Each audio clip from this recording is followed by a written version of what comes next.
Right. Again, from the talking on the point of job seekers, you head a HR and strategy division. So आपकी observation क्या है आज की जो young generation है, जेन जीज या young workforce that is entering into workforce, young graduates, उनकी culture को लेके क्या एक्सपेक्टेशन है?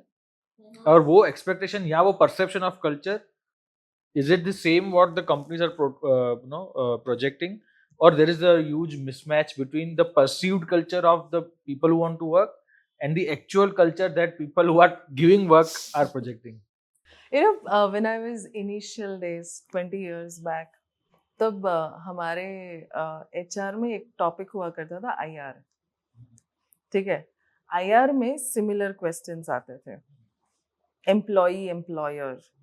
Today in this world also we are asking the same question and the answer still remains the same. Yes, there is going to be a difference.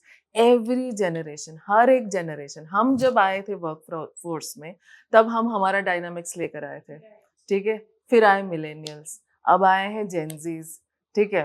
Alpha की तो हमें side में ही छोड़ दो कि बिल्कुल बात ही नहीं करनी है, ठीक है. वो लोग आएंगे, उसके पहले हम लोग सब रिटायर हो I जाने think we वाले. need special courage to talk about it. Exactly ठीक है. तो अब आए हैं जेनजी. जेनजी का सबसे पहला, they are the first generation digital native उनको बोलते हैं. They are the digital natives. मतलब वो उन्हों जैसे ही बॉर्न हुए थे वैसे उन लोगों ने शुरू किया था नेट को ये करना. हाईली टेक्निकल एंड टेक्नोलॉजी को अच्छे से समझते हैं, ऑनलाइन रहने में मानते हैं.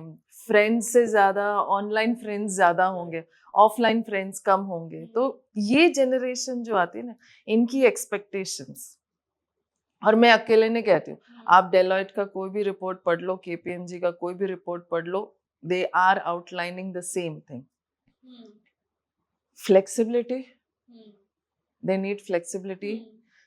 दे फर्स्ट एंड फॉरमोस्ट जो उनको चाहिए ना, मुझे सीखना है. एंड बहुत जल्दी सीखना है. यस, मतलब वो पेशेंस नहीं है. Exactly. आज आया हूँ, अगले एक हफ्ते में सब हो जाना चाहिए. एग्जैक्टली, वरना बोर हो जाते. Day one Yes. से स्ट्रेटजी करनी है. Yes. Yes. एग्जीक्यूशन बाद में. एग्जैक्टली, और वो बोर हो जाते हैं, बहुत जल्दी बोर हो जाते हैं. ये क्या रोज यही करने का, अरे इसमें बहुत कुछ है सीखने का. मैनेजर समझा रहा है, नहीं नहीं ये तो सब मुझे आता है, right. So We are going to get a lot of comments from Gen Z. Exactly. Yes, but we want to say the truth. but here. I will say their aspirations are very high. Yes. I'll not deny that their aspirations are less. Yes. First and foremost, what they want is learning, right? But the learning has to be, in a very dynamic manner. In a stagnated manner नहीं हो सकता उन लोगों के साथ, right? They are highly aspirational. उनके aspirations में कोई कमी नहीं है, but their aspirations are different from our aspirations. Exactly. What we define as aspirations.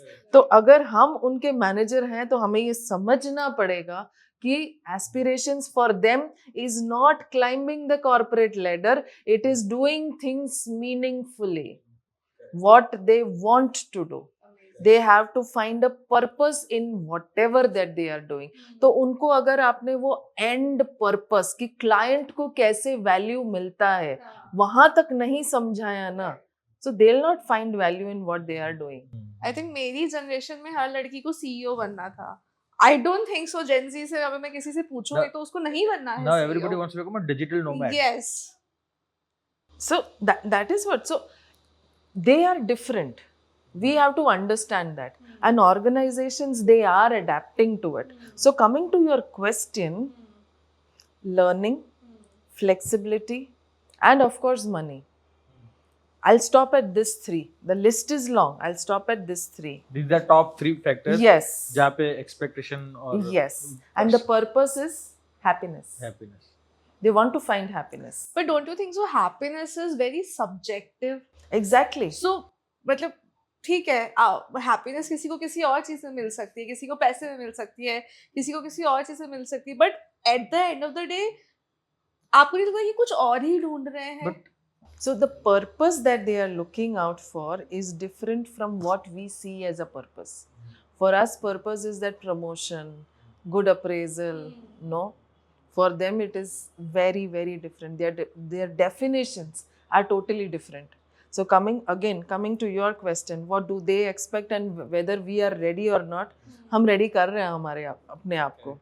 Managers को जब हम MDPs देते हैं ना, ये पॉइंट ज़रूर उनको बताते हैं कि you are dealing with a different generation altogether, right? So let's make it more meaningful for them, and meaningful is equal to purpose. Once they know the purpose and how they are adding value to the whole system, trust me, they have found their purpose. Will you be able to share a quick example what you did internally in your organization for all the HRs who are listening to this and who are struggling to bring that Gen Z back I'll to work? put a special note to all the HRs watching this. Please listen to this very carefully. Leena is an authority in her field, so इनके मुंह से निकली हुई बात मेरे लिए पत्थर की लकीर है. Please. Thank you for that. Okay, से HR की बात कर लेते हैं, ठीक है. I have a recruiter. उसको बोला कि मुझे चाहिए XYZ पोजीशन में लोग. 1 अगस्त में 10 लोग इस पोजीशन पे ज्वाइन हो जाने चाहिए, ठीक है. लग गई वो, मीडिया पोस्ट किया, नौकरी पे गई, ये किया वो किया, and still she is asking herself, यार क्या कर क्या रही हूँ, 10 कॉल कर रही हूँ मैं, Am I a telecaller? am I a telecaller, ठीक है. और क्या यार, इन लोगों को मार्केट में किसी को जॉब नहीं चाहिए, सब लोग मना करे जा रहे हैं, ठीक है. This is one narrative. Yeah. I'll give you another narrative. I have an excellent project coming in. अगर 1 अगस्त तक ये 10 जने ज्वाइन नहीं हुए ना, the revenue loss to the organization is equal to XYZ amount.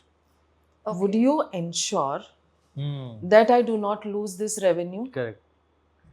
Narrative number 2. She knows the end value. Correct.